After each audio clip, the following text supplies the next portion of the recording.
p.m. on January 3rd, 2023. This meeting of the Hingham Select Board is called to order. Happy New Year. This meeting is being offered remotely as an alternate means of public access pursuant to Chapter 107 of the Acts of 2022 and all other applicable laws temporarily amending certain provisions of the open meeting law. You are hereby advised that this meeting and all communications during this meeting may be recorded by the Town of Hingham in accordance with the open meeting law. If any participant wishes to record this meeting, please notify the chair at the start of the meeting in accordance with Massachusetts General Law, Chapter 30A, Section 20F, so that the chair may inform all other participants of said recording. Are we okay, Michelle? No, sorry, No? the Okay. owls. Does it sound weird, Owl. too? Yeah, we were getting feedback Yeah. of some sort. It's disconnecting. The owls? No, from that speaker up there, I think in the corner. Yeah, it just sounds fuzzy. Did these like turn off in the 10 seconds I left? Oh, there you go. You're That's back. No, but it won't let me select the owl anymore. It all worked 10 minutes ago. That's fine. I don't know. Hold on. Okay. We posted it this way, so we probably ought to fix it. Yeah. Want me to grab Bill? Yeah. Are you going to Bill? Does the fire department have a ladder tall enough Can you fix that? It was like, it was on like 5 seconds ago.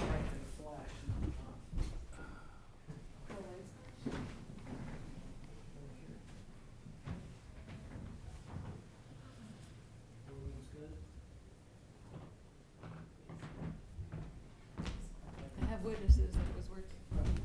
And that we started on time, right? Yeah. Actually, speaking now, it doesn't seem. Does that sound better? Or is it off? I can see this one is. I don't know why this. What did you push on that one, Art?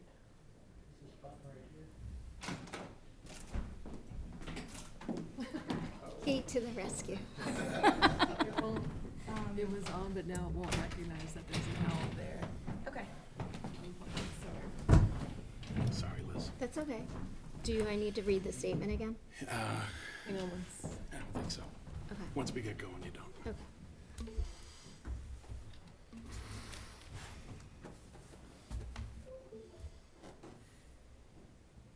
All of a sudden, it's just my face instead of the.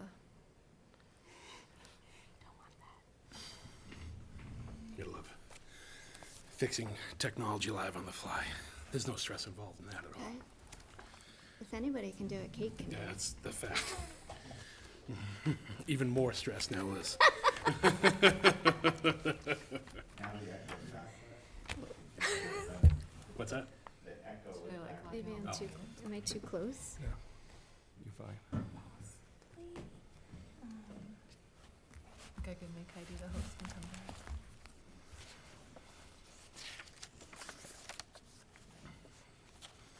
This is your spot to get off. You are get the out of this. closest, Julie. I always have that. You did call me in a panic the other day. Yeah, we might have to just close out of this. Do you think it's, should I like get out of the Zoom and come back? Can you do I can make, I can make Art the host. Bear with us, everyone at home. We're getting there. Maybe like unplug. It's just and then- Michelle. Hey, As long as Carol doesn't put an anchor. I have been known to select it. Like, that's not even showing up, but I like to select it. It came up in choice. Yeah, Yeah. see?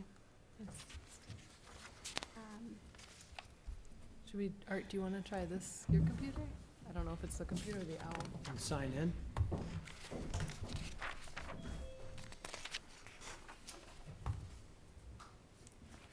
You'll have to come down here, Art. If that, Oh, you got it? no. Do we have other owls? um,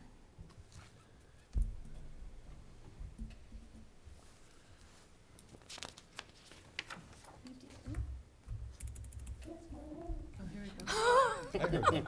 I heard an owl. That's a good I- sign. There you go. Is it? Unless it was a real one. Yeah. Okay, it looks like it is working. Okay, that's better. I'll record on this just in case, but, Recording in progress. okay, I'm not gonna touch it. Okay. All right, we okay? Thank you, Kate. Thank you, Kate. Thanks for everyone's patience. All right, is anyone else recording the meeting? Okay. I note for the record that participating this evening are myself, Elizabeth Klein, acting as chair, and Select Board Member Joseph Fisher. William Ramsey is unable to attend as he's had a loss in his family. Our heart is with the Ramseys this evening. I ask you if you're willing and able to stand for the pledge.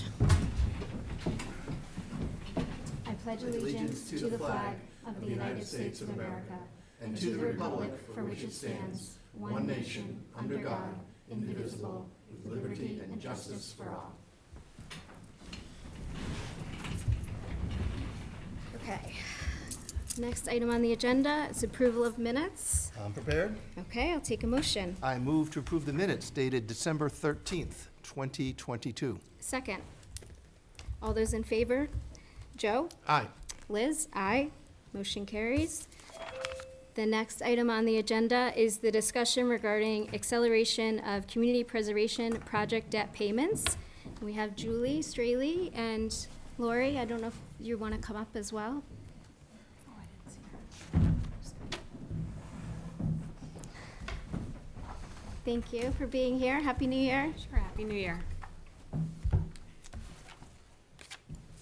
Do you So- want to start, Julie, and just kind of explain what's in front of us here? Yes, I'll do that. So Julie Straley, 231 Levitt Street. I'm Chair of the Community Preservation Committee. And just for a quick introduction and review, because it's relevant to our conversation tonight, each year the CPC selects projects and grant amounts to recommend to annual town meeting for approval. We work with a budget from funding sources consisting of a 1.5% surcharge on residential and business tax bills, plus a distribution from the Commonwealth's Community Preservation Trust Fund. So the Community Preservation Act requires that 10% of the annual revenue for each, that we set aside 10% of this annual revenue for each of the three main purposes. So 10% in historic preservation, 10% in open space, including recreation, and 10% in community housing. So this is important to remember that for our conversation tonight. So in some years, there have been proposed projects too important and time-sensitive to pass over. And although their cost was over budget, the CPC can recommend that town meeting authorize that the town of Hingham issue general obligation bonds to pay for the project. And then the future CPA revenue will be used for debt service on these bonds. The Heritage Museum is an example of a prior bonded project. So there are currently, we have two projects for which the CPC is still setting aside funds for debt service each year. From 2016, the purchase of the 49-plus acres of the land off South Pleasant Street, referred to as the Laner property. And then in 2020, the purchase of the Benjamin Lincoln House. So part of the CPC budget process each year includes setting aside the payments for the principal and interest according to a debt schedule. In January 2022, the CPC voted on what projects and dollar amounts to recommend to annual town meeting 2022. And at that time, the CPC decided to set aside for debt service payments amounts higher than the debt schedule for several reasons. Number one, in order to satisfy the 10% historical category allocation, which at 10% of the revenue available was the dollar amount of $166,728. This was the only historical project under consideration was the debt payment for the Benjamin Lincoln House. So the amount to be set aside for the debt payment was increased from the schedule amount of $121,623 to $166,728. A majority of CPC members felt that for annual town meeting 2022, not all projects were worth funding at that time, and instead wanted to increase the Laner debt payment from $303,346 to $571,320. And the Laner property loan is over 20 years, and the CPC has been interested in recent years in any opportunities to accelerate debt payments on this bond in order to ultimately save on interest payments and not wait until 2037 to pay it off. I would like to note that the CPC needs to have a discussion on a policy for this approach and whether it's productive or not. The town treasurer has advised past CPC chairs that it's a good idea if there's an opportunity to pay down debt, go ahead and do that, but I just think it's worth the CPC to have a discussion about that. So anyway, those higher debt payments are described in the warrant for annual town meeting 2022. So I think you have a copy of that page. So it's all laid out there, and that was what town meeting considered this year. And the debt payments that were set aside in the CPA budget for annual town meeting 2022 for these two projects will be paid next month. Probably, right, Lori? Like, that's the anticipated time? It comes out of this Yeah. 23 budget. Right. I don't know exactly when it's applied. But Okay, so as the officers authorized in matters concerning borrowing, the select board members, I'm here tonight to verify with you that this is the path that should be followed, and that payments in these amounts would be made this year. So the CPC meets next Wednesday to take a vote on the final recommendations of projects and dollar amounts to send to annual town meeting 2023. And our budget for this year includes setting aside funds to make the next debt payments on these two projects. So you have in your handout the debt schedules for the two different projects. And so you can see that there are different debt schedules depending on what payment amounts were made for the FY23 budget. And now for the FY24 budget, I would like to discuss with the select board the Benjamin Lincoln House project debt schedule, because with an accelerated payment in FY23, then the updated debt schedule shows payments over the next 3 years of $25,000, then $24,000, and then finally $23,000. Or as an alternative, I asked the treasurer, Lori Magner, to print out a debt schedule with a payoff amount for this borrowing, so that's $70,100. So I can't say yet what the CPC will vote next week on what projects and what dollar amounts we want to send to town meeting, but I want to ask that if the funds are available, can the full payoff of the $70,000 get allocated? Or if the debt payment on the Laner land could be increased higher than the schedule amount if the CPC deems that there are other projects not worth funding or fully funding. I'm asking ahead knowing whether the CPC, I don't know if the CPC will want that in its final vote, but I just wanted to discuss that with you. So, thanks. Great, thank you. Thank you for bringing it in front of us. Sure.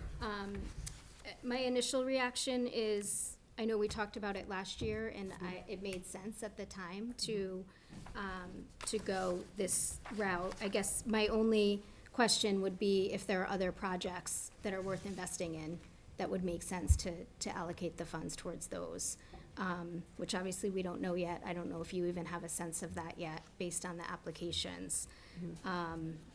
You know, and I think, Joe, you had some questions as I well, do. if you want to go ahead. Well, Julie, do you want to respond first on the other projects? Sure, so I guess by coming to you tonight, it's a kind of a two-parter. The first part is discussing bond payments for money that was set aside basically last year for town meeting 2022. So the projects that were voted on by annual town meeting 2022, they've already been appropriated. That's Right. so there's no projects to consider against those debt payment amounts because that's already been taken care of or already been decided by town meeting. Right. And so the part B is me asking you about, you know, if we want to pay down the Benjamin Lincoln House, for example. I don't know. I mean, I can tell you that the total ask that we have for projects, our budget is $1.6 million, and the total ask for, that we have to set aside debt, and then we have projects totaling $1.5 million to be requested. So actually, we potentially have a surplus that we could put towards debt if we choose. Okay. Okay, yeah, I understand that we couldn't allocate to projects last year, but that if we didn't do the debt payments, it would roll over for more Yeah. projects this year. It right? would. So then we would have a higher surplus and Surplus. higher amount. Okay. Go ahead, Joe. So, Julie, I do have a couple questions, and I may ask you to put on your AdCom former hat Okay. as part of this. First, with respect to the accelerated payments, are there prepayment penalties associated with paying off the bonds? That would be a question for Lori or Michelle. There aren't prepayment, but the interest? There's no option of prepayment, so will be, even though we're gonna be borrowing in February this year, that's the plan. That's Okay. also something that we can discuss with you guys. We'll still owe the payment in May for these projects, even though we'll be borrowing money in February for the next, for the remaining principal on the CPC projects. So, So we still owe what we owe in May, no matter what, whether we're paying more now or not. but what I understood is there was a request to accelerate the payment. So that tells me we would be paying more than we otherwise would according to the amortization schedule. Right. So if that's the case, is there a prepayment penalty associated with that accelerated amortization? No, because it's only a one-year note, so we owe the interest on the principal that we borrowed last year in May, no matter what. If we pay more now, we'll just be borrowing a lower amount in February. So the CPC funds for the Lano property or the Benjamin Lincoln, they were not secured by long-term, but just by one-year bonds? That's right. Okay. Got it. And then, I guess this is a question of fiscal policy for the town. I'd be interested in knowing what interest rate we are paying with the associated debt. Because in my mind, if interest rates have gone up, I would not be interested in prepaying or accelerating a debt payment that is at a lower interest rate than the town can otherwise borrow now. I mean, the money is fungible from one account to the other. So I just want to make sure that we're proceeding in a fiscally prudent manner. Michelle, what I'm understanding from you is that that it's not really a prepayment, is that we're just going to be borrowing more in February to cover this. Is that? Right, so in speaking with Lori today, so we borrowed the funds for these projects that are due now in FY '23 at 2.17%. Yep. And we owe 2.17% on the balance at the principal at the time, no matter how much extra additional we put now towards paying down the principal. But to your point, if we pay more to the principal now, we will then be borrowing less in February at likely a higher rate than we were able to borrow last year. So in that sense, I do think it makes sense to pay more now rather than borrow at a higher interest rate in February. Even though we would not be paying it off until May? We would be paying it off in next February in that case. No, but the current one we'll be paying in May. in May. So in that circumstance, we'd be paying interest twice, am I correct? That is correct. So we're paying interest on the amount that was previously borrowed from February through May, and then we'll also be paying interest on the new amount borrowed starting in February for the same principal. That is correct. And in speaking with our financial advisors, they estimate that it's about a $15,000 interest cost for that 90-day period. Right. And that the funds that we borrow in February in advance of the May payment would be held and would be earning some interest of their own. So in reality, it would be something less than the $15,000 for that 90-day period. So Julie, is this analysis part of your review when the committee considers whether or not to make these accelerated payments?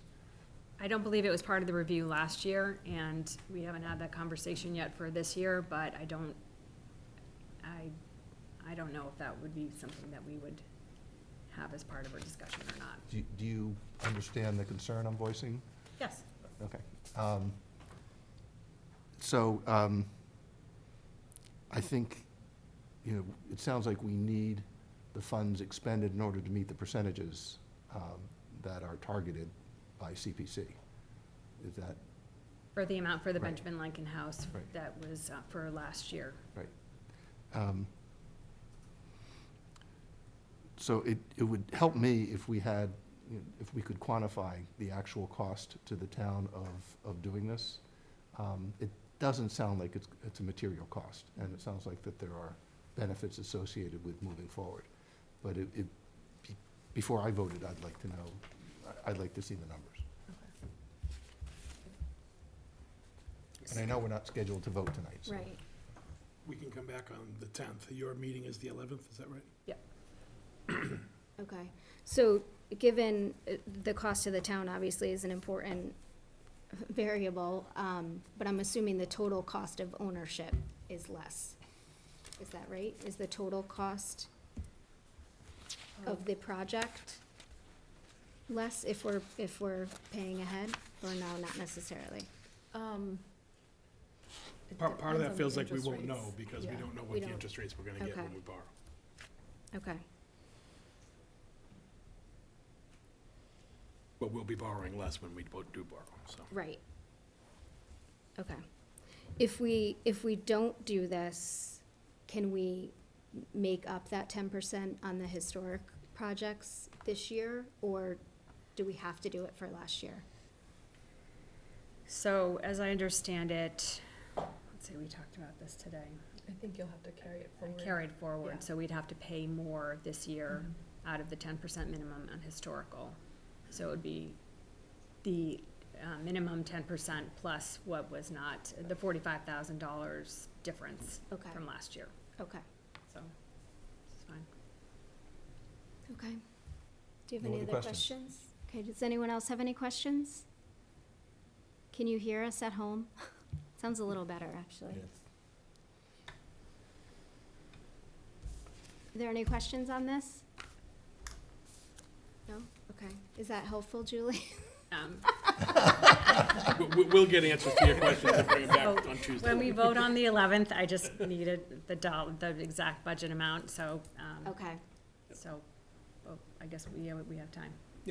okay. Yeah, So and- will we take a vote on the 10th? No, you'll be We're not given your voting, guidance, right? but right now, it sounds like you're not ready to do that because we don't know the actual impacts, is that right? Yeah, but we'll be talking with Tom in the interim, so. Yeah, Okay. Yeah. Are those numbers we can get? yes. Okay, okay, perfect. All right, thank you. Thank you. Thanks Thank for you your for all time. you're Thank doing you. for CPC, Julie, we appreciate it. Thank you, Lori. Okay.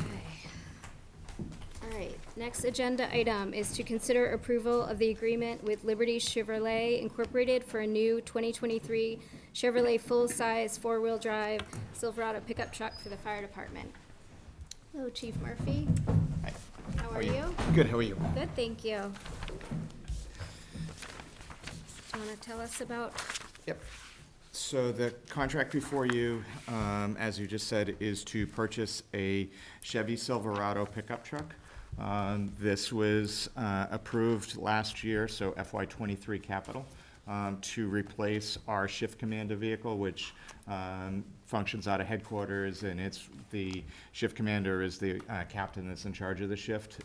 It's the vehicle that they use, and we have historically been in a sport utility vehicle like a Tahoe, but many fire departments are making the transition just because of the amount of equipment that we carry, and it's a little safer to, from a cancer perspective, to have the equipment in the back of a pickup truck with a cab on it and everything else than it would be to drive around in the vehicle that they're currently in.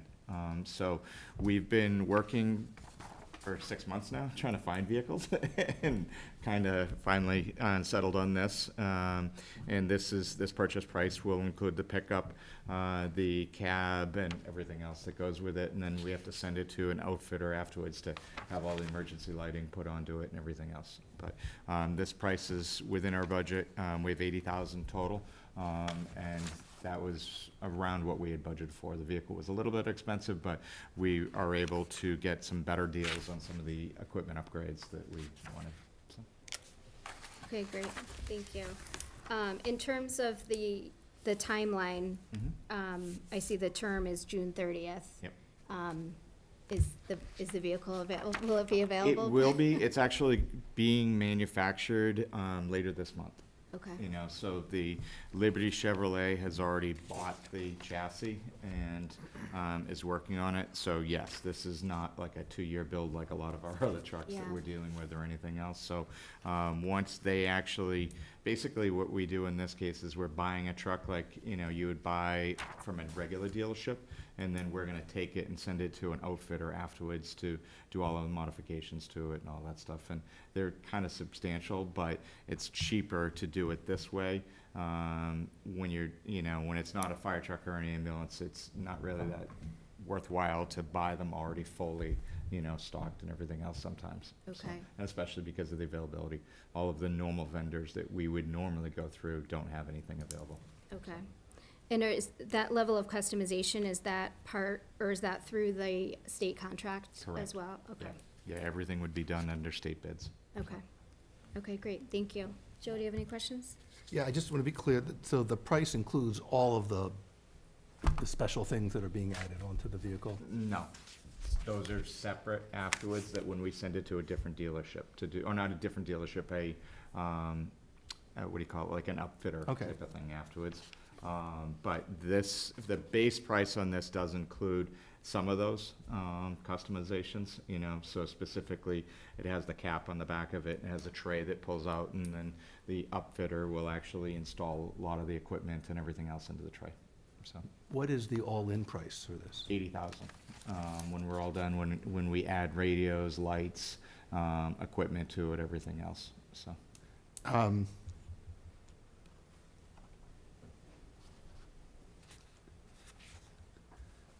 And that was approved by Capital last year, so we have the money available in our budget now. And are you, let me put it this way, what was the selection process to determine that you wanted a Chevy van versus, one or the other? A few different things went into it. We've had good luck with other Chevy vehicles beforehand. This is actually replacing a Chevy Tahoe. And the simple fact that Best Chevrolet is located in Hingham, then they do service our vehicles. We also have had Ford vehicles and have had good success with those as well. So we have a committee that has been speccing this out, that has been kind of debating between, the Chevy versus the Ford and Right. everything else. And they put a lot of time and effort into it so far, and they made the recommendation to stay with the Chevy, so. Are we going to need, maybe Tom, this is a question for you. We're voting now on the 55.7. Right. Do we need another vote for the full appropriation, or is That it? will be under your $50,000 limit, so that's a contract that I'll sign when they get that work. When they get the pricing and the quoting for all that, that'll come in as a new contract under that other vendor. That will be something less than 50 grand, so I'll sign those contracts. Got it. No other questions? Great. Anyone on the Zoom have any questions, or in the audience have any questions on this agenda item? No? Okay. All right. Ready for a motion? I move to authorize the town administrator to sign the agreement with Liberty Chevrolet, Inc. for a new 2023 Chevrolet full-size four-wheel drive K-1500 Silverado pickup truck for the fire department in an amount not to exceed $55,767. Second. All those in favor by roll call vote. Joe? Aye. Liz? Aye. Motion carries. Thank you. Thank you.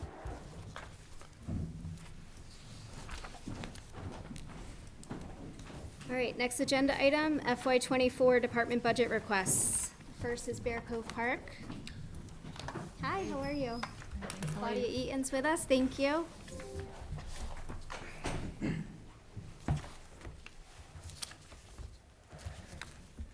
Okay. We got Claudia Eaton. Before you begin, which color tab are we I think on? it's purple. We have really very big budget files. We have these color codes, and if the tab falls off, we're just totally, Town hall. okay. Got it, thank you. Go ahead, thank you. I'm Claudia Eaton, 19 Ocean View Drive, Chair of Bear Cove Park Committee. Yes. We're an 8-person committee with 2 vacancies. We're very excited if you would meet those vacancies.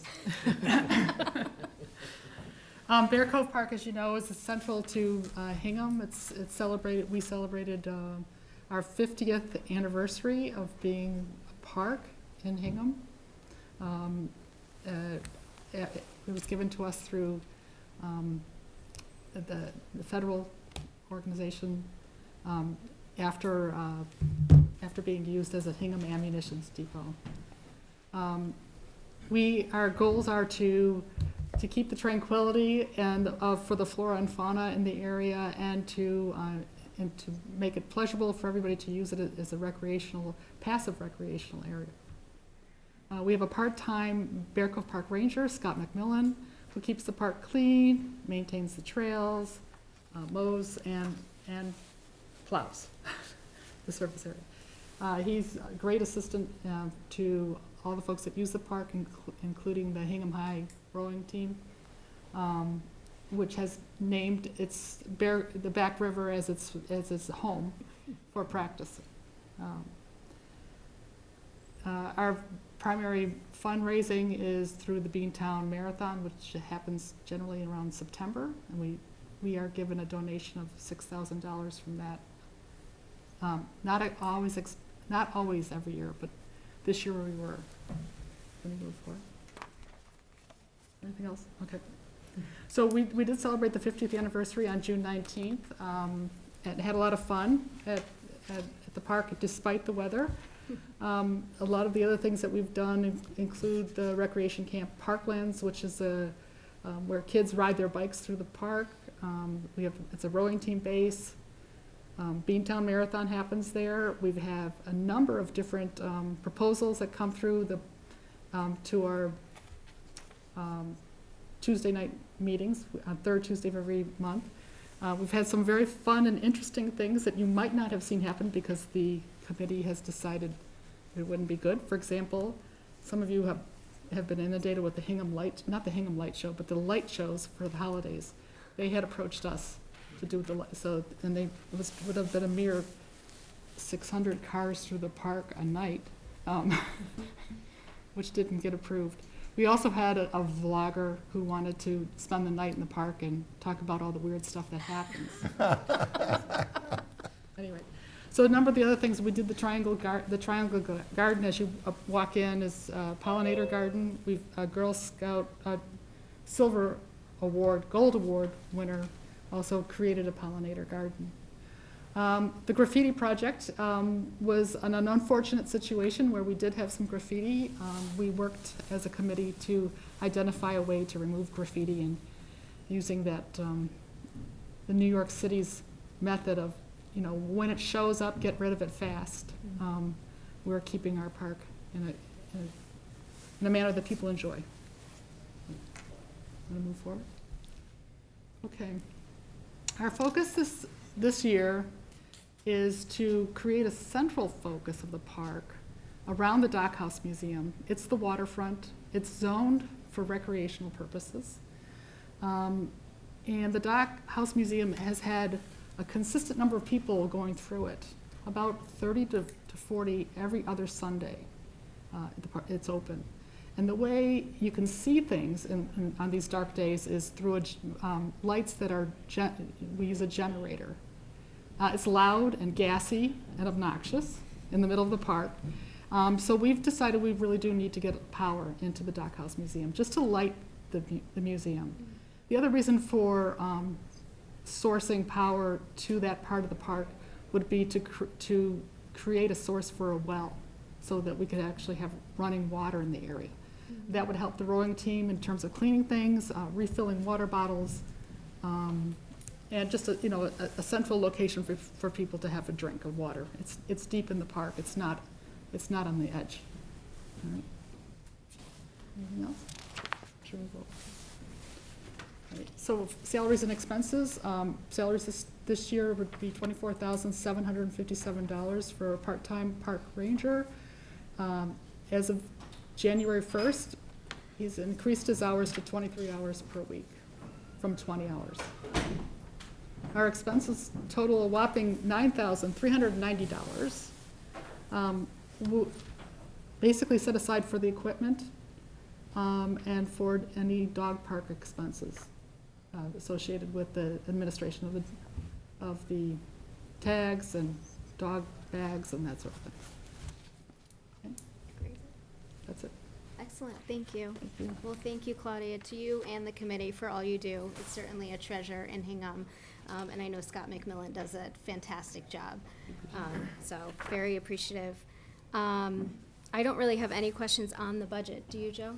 I think not on the proposed budget. I just noted that from 2022 to 2023, there was a 30% increase in the budget, and now it's flat.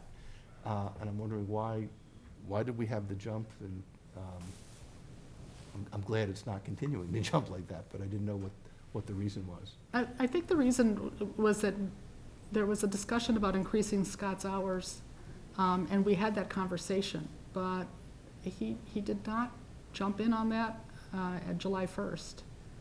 And would that make up the difference? So I think those are the actuals too. well, if you see there's a $5,000 jump in his salary from 22 to 23, so that would accommodate. Oh, okay, That would explain it. okay. No, we will take your admonition seriously to finish staffing your committee. Yes. So, If anyone's listening and wants to join. I also want to mention that on January 17th, in lieu of our board meeting, we will be having a public planning session for folks to join us at the Witten Room at the library to participate, actively participate in planning the use of Bear Cove Park. Great. Excellent. And it is a valued resource in the town, so thank you. Thank you. Thank you. Fire. Chief Murphy. Chief LaChance.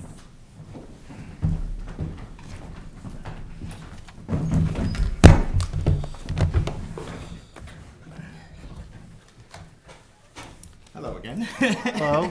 Didn't go far this time. So Deputy LaChance and I are going to both discuss the fire department FY24 budget request. Great. So, thank you. Happy New Year. Thanks for having us. So this slide here, our mission and our services, really doesn't change much for us. I mean, the core mission of the fire service is protect lives. That's our number one thing. So this slide typically doesn't change. So save lives, protect property, and we're able to do that through the 57 men and women that show up daily, show pride in the department, the town, very professional. And we have a couple of different programs that we can do some of these services with. We promote fire prevention, public education. We have public educators from the fire department in the schools teaching the kids in elementary school, fire safety, which hopefully goes on later into life. Obviously, fires are down, that's a good thing, and hopefully our public education and fire prevention plays a part of that. Biggest thing of what we do when we're not training, providing the public education, is responding to emergencies. We provide pre-hospital care and transportation to the sick and injured, and fire services. And we're able to do that with, like I said, men and women of the department who really make the department what it is. Show fiscal responsibility. You folks and the taxpayers put a lot of faith in us, and we want to, make them proud. So basically, we're an all hazards organization. When somebody doesn't know who to call, they call the fire department. Whether it's an emergency, non-emergency, if they don't know who to call, they call us. Well, maybe the police, but usually us. And we respond and we fix the problem. And if not, we find somebody who can fix it. There will be rebuttal time. So, like I said, our core mission doesn't change. So our fire department call volume, so on this slide here, you can see, and we take 2020 out, that was kind of an odd year where people weren't working, they weren't on the roads, our call volume was low. But if you look at the graph, we've gone up every year since the chief and I have been here. The call volume continues to increase. This was our first year where we surpassed 5,000 calls, by 380 more calls than last year. And if you can see, based on the EMS calls in black and the ambulance transports, our EMS calls are going, all calls are going up. Our EMS calls are also going up. And we're now at 70% of our responses are for medical calls. And that has gone up because it was, 60%, 65%. So now 70% of our emergencies are medical runs. The next slide will show ambulance transports by month. So this year, like I said earlier, we did the 5,372 calls. We transported 3,152 patients in 2022. And over half of those required advanced medical care. We employ paramedics on both of our ambulances. They can provide EKGs, IV therapy, medication therapy. So over half of our transports, the paramedics used advanced life support techniques. So what have we been doing besides responding to calls or anything else? And as you guys know, it's been a very busy year in town for public safety agencies, both police and fire. We've had a couple of significant responses and everything like that. And that unfortunately can create a lot more burden for us, both for additional training and for after actions, and to make sure that our staff are safe and everything else, especially on the mental health levels. So we've been busy doing a lot of that type of stuff. We've also had some success in filling some vacant positions that we currently have 3 people in the fire academy. We've had 2 that have recently graduated back in November, that are now part of our daily staffing levels. We also have 2 people that are scheduled to go to the academy soon, and we also picked up another employee that has previously has about 2 years of experience with another fire department, which is always a win for us because we can just kind of plug and play and do a little bit of training, but don't have to send the person to the academy. So we've been busy. We've also been busy with training because we do have a young department, and we know that. So you may have seen we've had a couple of houses in town that we've gone and done some training at. We've done some stuff at the stations. So we've been busy with that. The public safety building project is, as you know, was successfully voted on, which we're very grateful for. And we're still continuing working with the building committee and police to make sure that that continues to go forward as we, need it to. So as I mentioned earlier on, the review from the major incidents, specifically with the Derby Street incident, that may have started training that's going to take us about 2 years to accomplish. That many of the fire departments in this area and police departments have been discussing doing a large-scale drill for many years, and there's many steps that you do to build up to that. The last one we hosted in town was probably about 16, 17 years ago when the Greenbush line first came through. So we're working with other public safety agencies to kind of repeat the same thing based on some lessons that we learned from Derby Street. We're also continuing to work on our pre-fire inspection program, and both the deputy and I have been very busy with a lot of FEMA reimbursements, both for the January 2022 snowstorm that we had, that the submissions have gone through with that. We're also still working to secure as much funding as we can for COVID-related expenses going back to 2020. So we've been busy with some of that stuff. From the salaries and expenses, you can see that, as Deputy LaChance mentioned, we have 57 full-time personnel. Most of our department is day-to-day response type of personnel. So if you look at it, with the exception of the top 4 people, so myself, the 2 deputy fire chiefs, and our office manager, everyone else is and we also have Lieutenant DiNapoli, but the top 4 of us are non-overtime eligible personnel. 3 of us are all salaries. The office manager isn't eligible for overtime. Lieutenant DiNapoli is, but everyone else is working on a normal shift. And 24/7, we have anywhere from 11 to 13 people working, and unfortunately, we have to fill those spots. There's not a lot of room for us to move unless we take vehicles out of service or anything else. So that's the majority of our budget is, all in salaries, and most of it is for personnel costs. The second item of our, major expenses is $677,000. Some of the big ticket items continue to increase as well. So specifically fuel. Most of our trucks are diesel, so as everyone else is, noticing the higher cost of fuel, we're dealing with that as well. We're also finding very high maintenance costs because some of these, parts are back ordered, especially on the vehicles or even on the buildings. And like we need to replace a dishwasher today, and it's back ordered. It's just everything is happening like that. All of the, vehicles are taking longer to repair, and they're costing more money because it's a competitive market out there.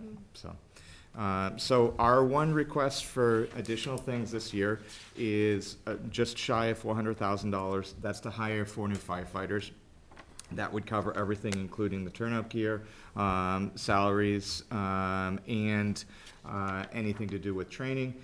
Specifically, one of the advantages for this is, as I mentioned, most of our department is responding to calls on a daily basis. We currently have between 11 to 13 people assigned to each group, which means that 2 people can be out for injuries, vacation time, sick time, personal time, or anything else before we have to hire someone on overtime. This last year, unfortunately, was a tough year for us with injuries. We had, at one point, I think, 6 people out on long-term injuries, including 2 people that have not come back to work since, and one of which was actually in December of 2021. So he missed 2022. And so that really affects us budget-wise. And so I'm going to show you on a different slide in a few minutes. We have been trying to get back to where we were staffing-wise for a few years. And this request would allow us to increase the maximum amount of people that are assigned, but not affect the minimum amount. So that would allow 3 people per shift to be out on vacation, injury, sick time, or anything else before we have to hire someone in overtime. So if you want to go to the next slide, this is actually published in the Budget Task Force, Sustainable Budget Task Force. But if you look at it, going back to 1980, and I did not increase the numbers for 2022, but as Deputy LaChance mentioned, we were over 5,000 calls in 2022. So if you look at it, in the 40 years, we've gone and more than doubled our numbers of responses. We didn't break it down as to the total number of EMS calls versus fire calls, but I'm pretty much guaranteeing that they're probably in that 60% range going all the way back, or as Deputy LaChance just mentioned, we're approaching 70%. So most of these are for medical-related calls, which tend to also take a little bit longer. You know, the average time for the ambulance transport is an hour, you know, between transporting to the hospital, cleaning up, doing the report writing, and getting back to in service. So as the calls go up, then that means there's less people in town. Final slide. So if you look at, during that same 40-year time period, here's where our staffing levels are. In 1980, we had 67 firefighters assigned. In 2001, as you can see, we hit a low. Well, what it doesn't reflect on here is we also had another low in 2011, dropping down to that same 52 personnel. So if one key date in there is 2005, 60, that's when we added the second ambulance. And part of Chief Johnson's goal at the time was to add the second ambulance, but part of the reason that part of the way that he was able to do that was we decreased the number of firefighters assigned to the fire engines. So for the fire engines, we had 3 people assigned and 2 people assigned to an ambulance, and he took one of those extra people off of each of the 2 satellite stations, so Station 2 and Station 3, and put them on another ambulance. And his plan was that within a few years, with support from the town, he was going to increase that number to get those 3 people back. Unfortunately, the budget recession hit, 2008, 2009, and then we went from 60 down to 56, and then down to 52 in 2011. And we have been working to get back up to that point. The only difference in between the 2016 and 2021 number, we increased 1, that's 56 to 57, that was the second deputy chief. So our base, staffing level is still at the 56, basically, which is the, 4 groups of 13 people assigned. Yet, back in 2005, we had 4 groups of 14 people assigned, so we're still working to get back to that, and eventually I'd like to get to where Chief Johnson was going for, to have more people assigned per engines and stuff, because it is a safety issue, so. That's our budget presentation. Okay, excellent. Well, thank you. And thank you for what you do, and always, but this, I know, has been a particularly challenging year and last couple of months, so it's definitely, we're grateful. And I think we're definitely concerned that you have the support that you need, and that all the firefighters have the mental health support that they need, because it's been certainly a lot for everybody. Joe, do you have any specific questions? I do. The first question is not really on the budget. It's a more general question. How is morale at the department? And in part, that's really a question about, are we doing our job to make sure that your folks know that they're being supported by the town, by us, and that they're not just out there, but that we're with them. So I want to, what's your sense of how morale is? I think, especially after the Derby Street incident and the fact that it's around the holidays, we do usually get a lot of outpouring of support from the town around then. So I think that it's been helpful. And I think that, morale has been a challenge just because of how many people are being forced to work overtime. So we have a holdover policy that if people aren't willing to work, then people get held over. And this past year was out of control, the amount of holdovers, which unfortunately means that, people are told you can't go home in the morning, you have to stay for another 24 hours, and you might potentially miss a family event or a kid's thing or anything else. So that can weigh on them. And I think it's something that, we're recognizing that. That's one of the reasons for the additional request, to increase that staffing level so that we hopefully can get the holdovers under control a little bit. But on the mental health end, I think that, the town has been very supportive. We've also been utilizing different services through Plymouth County or through the fire service or anything else to make sure that people have what they need as well. Great. My assumption was that increasing the staffing levels would be a step that would allow us to reduce overtime. Yep. But you've got a budget with a 41% increase in overtime. Yep. So why isn't that number going down as we're increasing the staffing? So part of that is that even a vote to support the additional funding doesn't mean that we're gonna fill those positions. Historically, it takes us about a year to actually hire someone, train them, and do everything else. But we still need to continue providing the level services at that time. So I didn't put a decrease in overtime in this budget, just based on historically how we've been, spending overtime, knowing that there would be eventually a decline in that, but it probably won't take effect until FY25 or later, depending upon when we onboard everyone and, kind of get them up to speed and all that stuff, so. But your budget assumes that you've hired the additional staffing. So I'm not sure why you think you can have it both ways. You've got the money for the staffing, but the overtime budget, assuming there's no staffing. So we've also gone back and forth a lot on the overtime. Okay. Actually, we've been having discussions with the advisory subcommittees, with Michelle and Tom on our overtime going back to 2015 as to what the right number is. We're currently working with John Asher to help try to identify that. Because it's something that, and John and I discussed this about 2 weeks ago. I think we're probably the only department in town that has as less flexibility on what our minimum amount of people are. So, for example, someone at town hall calls out sick. Well, you're usually not paying someone overtime to fill that vacancy. Or if they're out injured or anything else, you're not doing that. We really don't have any flexibility. We only have, as I said, Lieutenant Napoli is the only staff person that is Monday through Friday days. And he has a lot of additional training, so I can't take a firefighter that has like a shoulder injury and plug him into fire prevention.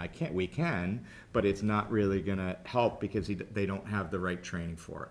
So there's not a lot of things to move. So when we have someone in an injury or someone that's out sick or anything else, we're paying overtime for it. And I think we're the only department that really does that, especially at the levels that we do. So there's not a lot of flexibility, unfortunately.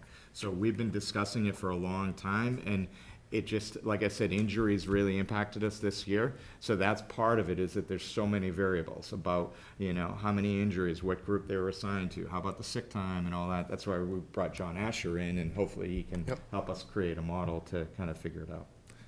Because when you look at the ratio of overtime to salaries, it's just really growing. The piece that's not Yeah. evident in the budget document, Joe, is the reserve fund transfer amount that offsets the overtime that exceeds the budget, that's coming out of the reserve fund to pay for his overtime. Right, but Right. that's the source of Overruns. funding as opposed to the reason why we need the funding. I understand what Yeah, you're. yeah, right. in other words, we haven't corrected in years past the budget the way it should have been. We've been paying it out of the reserve fund and hoping to yeah. correct them. And- Okay. And it just hasn't come to fruition. So the Right. conversation we're having with John is, can we find a way to right-size the budget, assuming a level of staffing? Okay. And like the chief said, we're not gonna be, even if the department is funded, the 4 new positions, those folks aren't gonna be in place until FY '25. Okay, Yeah, Michelle just pointed out, so when we originally got the budget sheets, then the overtime line item for FY '22 actual expended is incorrect, by a lot. So Okay. if you look at it on the salary sheets, the actual is on there, so our actual for FY '22 was 1.7 million. That's what I thought. okay, that's, okay. That's my point about okay, the so- reserve. Off by $1 million. Got it, Yeah. okay, Yeah. that makes sense. Yeah. And part of that is FEMA reimbursements, or anything else, that's why we Okay. didn't ask for a reserve fund transfer, but yeah, that number was woefully Okay. off. So Okay, when so you look this- at the 647 to Okay, what so- we're asking, in reality, what we actually did with the 1.1 total that we were, well, we kind of moved the numbers around, but what we were looking for was actually less than what we spent last year and taking the salary amount into consideration too. So we So- subtracted the salary increase Got that it. we would have. Because he is filling those positions. Okay, so it would be helpful, at least for me, if, when we're looking back, that I'm comparing apples to apples, Yeah, because it's clear. it might have to be a side document Okay. that we create, but we Sure. can do that, yep, absolutely. The other large increase I see is in training. Yep. And is that training for new personnel, or what is the? It's, as I said, we have a young department, and as Deputy LaChance mentioned, 70% of our calls are, EMS related. Sure. So a lot of times, we have to make up for that additional training. And for years, we have tried to do that on duty. And it gets harder and harder when we try to do a class, and people spend 5 minutes in the class and then immediately get calls, and they have to leave and everything else. So that's part of it, is that we've had to hire people back, so we'll bring in additional personnel to cover the on-duty crew to provide training, especially when we get like a donated house to go train in or anything else. We want to take advantage of as much as we Sure. can. Last year, we also sent people to the Boston Fire Academy to do some training there, and we have to hire back for that. So that's, Sure. it's a twofold thing. A, the need for the training, and B, that we can't do it on duty as much as we used to be able to. And just to clarify, because this confused me when I first started working with the chief on this years ago, when he says hire, he means bring people in on overtime. Yeah, Correct. Existing employees. yeah, no, I Not new. I got it. And now all of our personnel are also paramedics, and Yeah. the That's state right. mandates 60 hours of training Sure. every 2 years. Yeah. That's, while they're off duty, they gotta go take certain classes and stuff like that, so, and that's mandated by the state. You've mentioned that, so many of your calls are basically medical runs. Yeah. When you get those calls, do you send out the fire trucks as well? Yeah, And that's so- if you look at like, Let me they, that comes from residents who talk to me and say, yeah. why are they sending the fire truck? It's expending all this, Yeah. gas, and it's just they need, a medical officer there. It's kind of funny, if you go, I'd say probably a quarter to a half of fire departments that have very good social media websites or web presence have FAQs on their homepage, and that's one of the questions that's asked. It happens all the time.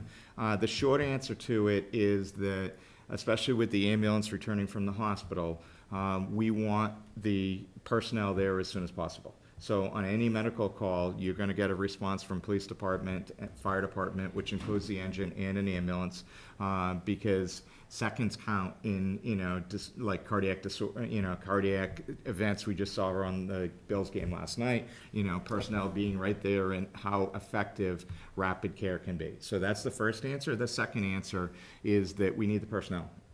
So if you look at what our staff brings in on a medical call, it's a lot of equipment, and we want to provide care in the house, because even to take that couple minutes to carry them outside can make a difference if they're having a heart attack or anything else. So having additional personnel there allows them to carry the patient in and out, and, whatever the case. And the So- personnel have to be in the truck, because that's what. Correct, yeah, yep.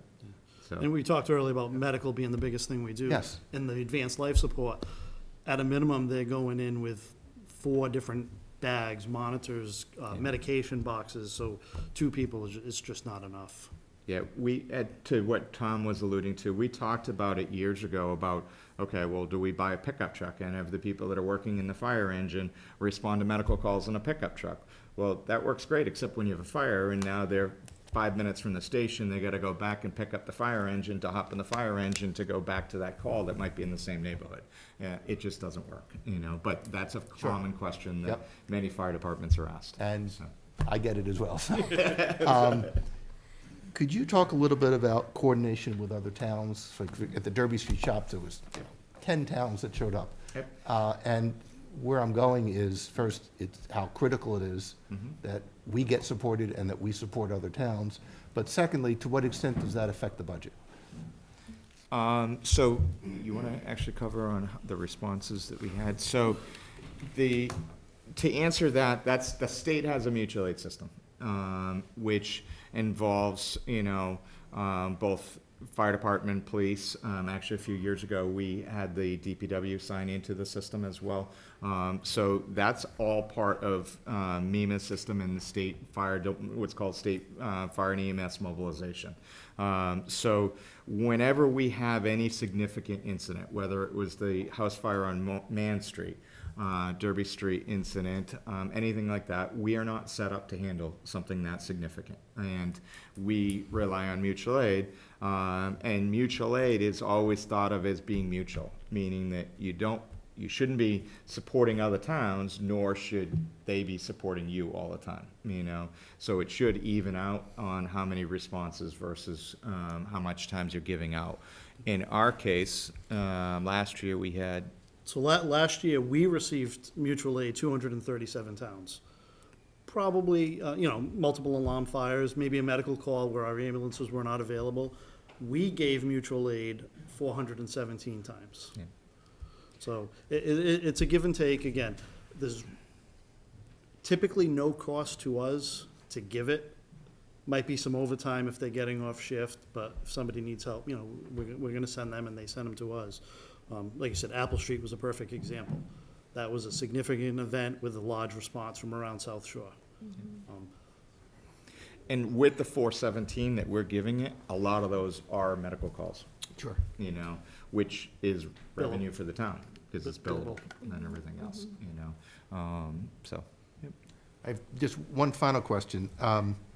So I know that the police department has been hearing from us and from others about the need to be environmentally sensitive. They've been going to hybrid vehicles or maybe even electric.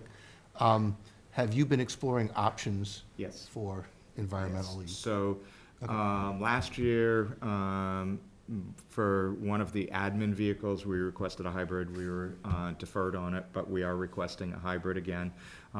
We have looked, and actually Chief Jones and I have had discussions about all electric vehicles. The technology is not there yet, not for the fire service, even for an admin type of vehicle. There's just, with all of the lights and radios and everything else, it Sure. just doesn't work. For fire engines, there's one company that's making them. A few places out in California have them, but there's a lot of questions on those yet. So we've kind of answered. I think that the hybrid is, the police have had good success with the hybrids. We're happy to go there, but I don't think the technology is there on electric fire engines or anything else yet. I think we're still a few years away, especially if you look at it when we go to a long call, like a house fire. Our fire trucks might be pumping water for a few hours, and no one knows how you recharge a fire truck that's pumping water for that long and needs to be running. They can do it in certain parts of the country because they know they have so many engines and all that stuff, and they just look at it and they say, okay, we're going to run that in LA, and and I think they only have 1 or 2 trucks anyways, plus the cost. Would someone say that a new fire engine is typically $800,000? I think a new electric fire engine is like 1.8 million or something like that. So it's not there yet. And they don't have New England weather. Right. And salt water. So, thank you. I mean, what your department does for the town is just, it's well beyond these numbers, and we can't put numbers on it, so thank you. Yes, thank you. Any questions from anybody else? Anyone still with us here? Okay, all right, I think, He's gonna walk us through the yep, you're utilities. gonna stay up here, Chief Murphy. Okay. Public safety, utilities? Okay. I didn't know I was doing this one. Surprise! That's okay. So, okay. Who's prepping you for this? Usually you guys handle this. Okay, so the first one is emergency water fee. This has been something that, the town has been paying as long as I've been involved with the budgets or anything else. That's when we actually use fire hydrants. We do actually report numbers to Ware River, and they actually can do a pretty good job of estimating how much we use. And then we also budget in $10,000 for emergency fire hydrant repair. That would typically be if a hydrant was struck by like a vehicle and we weren't able to identify who it was or anything else. Which unfortunately, that's only about 2 hydrants. At that, it's over $5,000 now to replace a hydrant. And then the last piece is the lighting. That's Yep. the cost of streetlight, the electricity for streetlights from HMLP. Yes. Yep. Okay, I have no questions on the budget. yep, no questions. Thank you. Good job. I thought that when I saw that on the Next. agenda, I thought that was the Shrek. I was gonna say, usually Tom handles that one. Maybe Chief Jones can do that. Thank you. That's right. Thank you. Thank you. Deputy Chief, thank you, Chief. All right, oh, Leslie Badger? I think I saw her. Hi, Leslie. We can't hear her. Hi, how are you? There we Can you hear me? We can hear you now. Thank you. Hi. I'm sorry I couldn't be there in person. Trying to balance a few different things. So, but I No wanted to worries. make sure I was there in one form or another Yes, tonight. thank you. So as always, I am the animal control officer, and pretty much the same thing as my mission is I'm responsible for all injured, sick, seized animals on town property, also enforcing all the animal-related bylaw and state laws. For me, a lot of my job consists of finding and reuniting missing and lost pets, handling with livestock, wildlife, marine mammals, and then what goes along with that is depending on if they need medical care or humanely put down. I also obviously deal with the coyote issue that we have in town. I'm in charge of keeping an eye on the Bear Cove Park, off-leash program, and then I also handle any law enforcement cases that come in. And I also provide mutual aid coverage for a lot of our local towns. This past year, I not only for Cohasset, Norwell, Hull, I also helped regularly with Rockland. I helped Abington, Hanover, and even Pembroke when they had an issue and they needed some help. So I assist any way that I can because I know if I need help, I can call them in a minute to come here, and they would definitely help me if there was something animal control related that I needed their help with, extra hands-on, anything like that. some reason, they would definitely come in and help me, just like I help them. And then as well, I work with a lot of the town departments. I continue to work with the Veteran Services, Board of Health, Elder Services, and obviously with the DPW, Fire Department, and Police Department, which I'm under.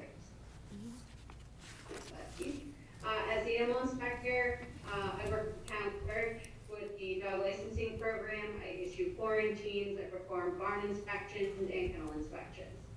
So that is all still the same in routine as in the past years. Those are some of the pictures of things over the last year, which is still very similar to a lot of the stuff that I handle year after year. The raccoon in the dumpster was actually just recently, I got a call for it in a dumpster, and I looked in there and it had a whole pizza, salad, and meats, like full. It was like it ordered from Grubhub or something.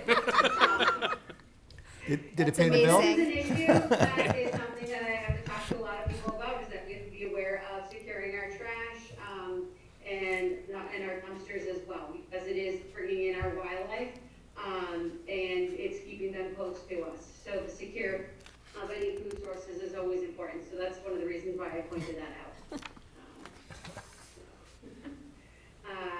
So we'll continue on if you want. So this year, my numbers were a little lower than normal. I think I could sum up this year as the year of training. This past year I went through, as I spoke last year, I was starting. I successfully finished the Bridge Academy that was required for all special part-time police officers. So I finished that successfully. And then I also am required by the state of Massachusetts to each year maintain and take classes and earn certain credits. So each year we have to earn up to at least 16 credits. So on top of the Bridge Academy, I was making sure I got all those credits done, and then we had a lot of training for animal inspectors as well too. So a lot of my time was spent in training this last year while also balancing all my responsibilities as the animal control officer too. So we had about 150 calls for service. There wasn't many citations this year. Quarantines were about 30, loose dogs 86, barn inspections 16, and kennel inspections 5. And then, as always, I'm going to continue to promote the dog licensing program and working with both the Bear Cove off-leash program and the coyote program. Those are two very important ongoing issues that we have in the town, and I take very serious. And continue to do whatever I can, learning more information. That's some of the trainings I went through this last year, is to try and get more information on combating the issue with the coyotes and wildlife in general. And then as of this year with my budget, I will be getting my new updated truck. So we're in the process of starting to switch into that. And then also, as well as wanting to work with the HPD and HFD on doing some kind of trainings with barns we have in town, anything like that that can help them and learn more about, the different barns and things like that we have in town. As always, community outreach programs when it comes to children, adults, elders, and especially veterans. And then the same, trying to continue some kind of animal control educational social media presence, and then just working hand in hand with all the local animal welfare agents, the environmental police, wildlife, the best I can. And then, as you see, there's the one-time, full-time ACO, and then if need be, we have the part-time position, and that all roughly comes up to about $81,858. And then expenses are about $6,200, and that's roughly similar to the years prior. Excellent, thank you. Well, You're welcome. congratulations, Leslie, on completing all of that training and professional development. I didn't notice you were gone. It seems like you're everywhere doing everything, so. So thank That's my you. goal. I'm trying trying to balance as best I can everything that I have going on and keep presence as best as I can. Yes. In the town and stay dedicated as best I can while handling training and any personal stuff I have going on too. So I Yes. try my best. You do. You're doing a great Thank job. And I know we called you in to provide some training and education on the coyote issue. So thank you for being so responsive to that. Absolutely, I didn't have to do it anytime. So just a question on the salaries. Has the part-time ACO ever been filled? Yes, in the past, we have used it when we needed extra hands in Bear Cove Park. Okay. We've used some of the Harbormaster's assistants. They came in and they helped out as assistants. So we have in the past. Okay. So it's when I'll let the chief know if I need extra set of hands, if I have too much going on, and then we'll make the adjustment if we need to call in for an assistant to come in and help. Okay, got it. All right, excellent. Joe, do you have any questions? Just letting you know, the chief and the harbor master are here right now fact-checking you. So, At one point. They're sitting in the back. I don't know if you can see them. that's right. No, your budget presentation is exceptionally thorough. I've got no questions. Thank you. Excellent. Thank you. Anyone else have questions? Chief, do you have any questions? All right, excellent. Thank you, Leslie. Good to see Thank you you. all, have a good night. You You too. too. All right, Ken, I think you're next.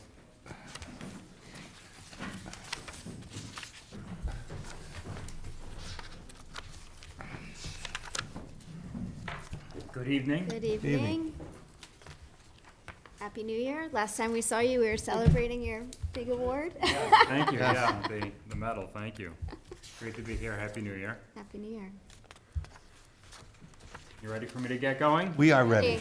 Okay. So I'll be presenting, obviously, the Harbormaster Division's budget.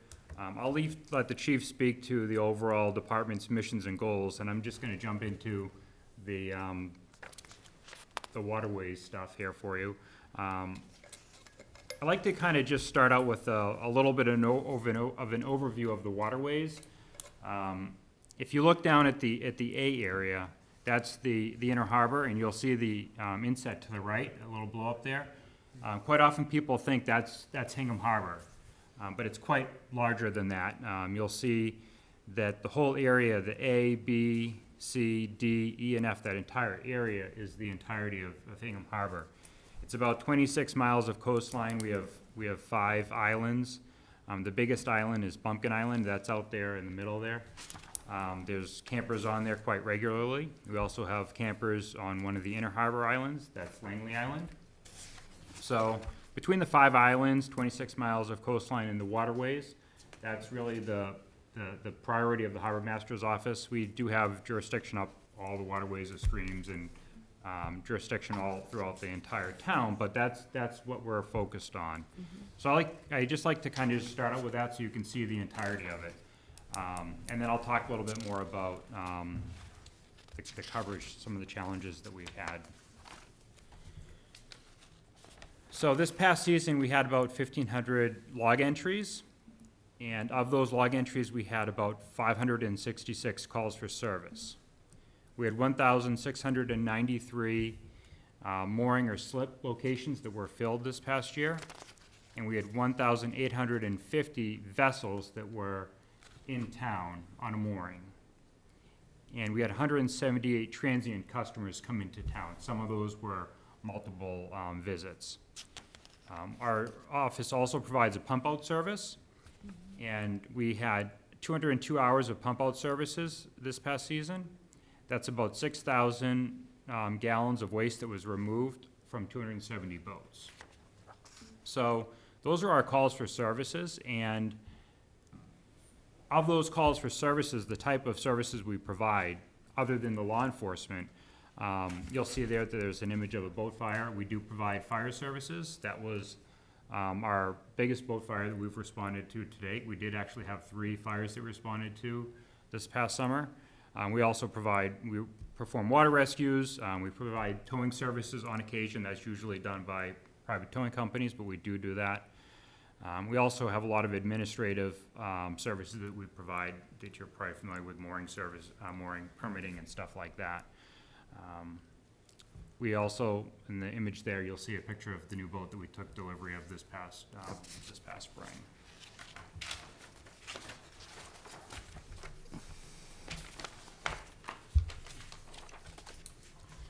So a little bit of the revenues. Part of what we do is collecting mooring permit fees, which is a revenue. You'll see this past year, revenues were down a little bit. And we also have a transient mooring fee that we collect, and you'll see that that was down a little bit. So overall, our revenues were down a little bit. But there's a general trend of them going up, but they were down a little bit this year. Key initiatives. We're working with the Harbor Development Committee and other departments on the Town Wharf Improvement Project. There's an MBTA commuter dock improvement project that we're also working to try to get secure some space for the town boats at.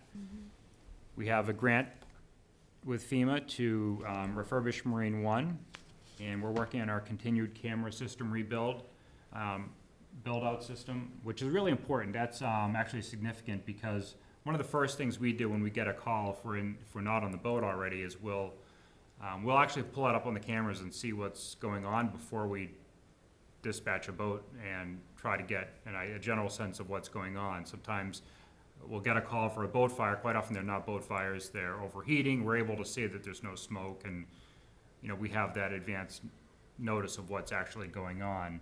Or you can see that there's actual smoke and flames, and you have that knowledge, so you get going a little bit quicker. So that's a really important asset for our department. And then we've been working very closely with Boston Police and Department of Homeland Security. One of the bigger threats for Homeland Security is radiological and nuclear weapons. So we've been working really closely with them, and that really comes under us because of the ferries that we have close proximity to our office and the boats. So we've been working closely with making sure we have the proper detectors and so forth, and the training.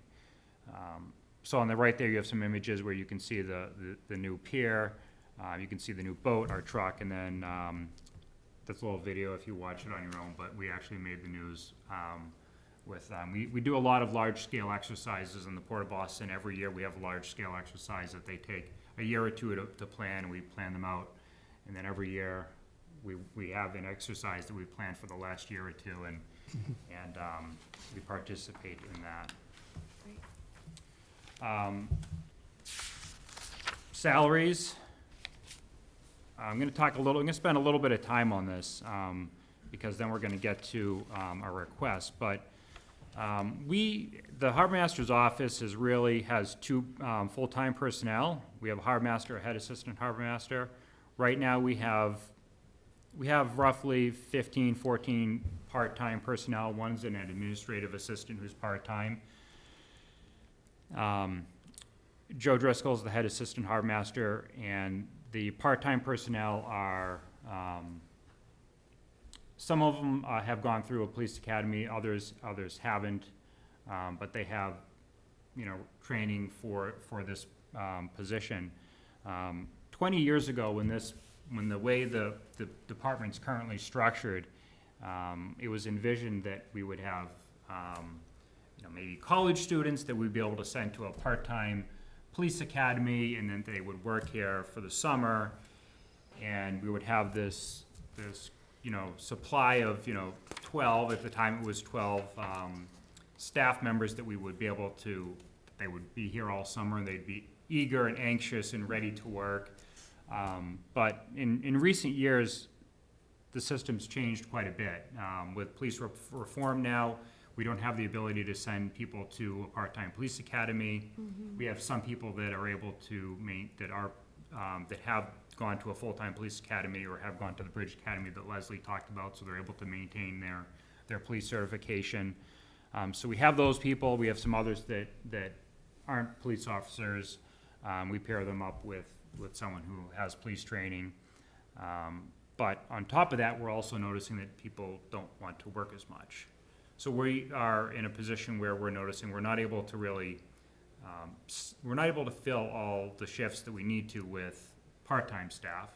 So we still have Joe and I work, which is fine, but the challenge we have is, as I showed you that map at the beginning of the entire harbor, when you have just one boat out there for a 16-hour period, 7 days a week, you're really only able to kind of go from one call to the other. You might try to do a little bit of proactive patrol for visibility, like coming into the inner harbor, but you really kind of just spend your time going from call to call, and you're not able to provide those proactive things where people get to see you. You spend your time in areas that are busy, such as World's End or the Back River, and you're not able to make yourself visible where people want to see you in the inner harbor and stuff. So right now, we're struggling with the fact that, we really have limited staff that's able to work, that wants to work. We're not able to use the staff the way it was envisioned 20 years ago with a lot of these reforms and changes that are taking place. So that's been a real challenge this year. We noticed it in previous years, but it's really starting to take a full effect now. And that's something that I'm going to try to hopefully make a recommendation on how we can try to remedy that. And then you'll see some of our expenses. We do have a large expense budget, but I like to kind of break it down so you can see. We have fuel, we have grounds. We do take care of things in the grounds, docks, and such stuff like that. We have to take care of the vehicles. That's not just cars and stuff. That's the boats, bottom painting, and so forth. We have a mooring management system. That's a program that we use to do mooring permit renewals and so forth. And then we have the use and occupancy at the intermodal facility there. And then we have the slip fees and so forth that we pay. So it looks like a large expense fee, but it's quickly assigned out to understandable expenses. So my additional request, I think, is really what we need another full-time assistant harbormaster. It's really almost impossible now to hire staff that you can hire on a part-time basis and put them through the full-time police academy and get them the training that they need to be able to go out there and do the job that the town expects us to do. We're always going to be able to have some staff that doesn't go to a police academy, or we're creating a new position for them. It's going to be more of a boat operator, and that'll be able to do some work for us that'll be a little bit of a scaled down position, someone that we've been able to get, that's about to graduate high school or graduating high school, that doesn't need to have the law enforcement training.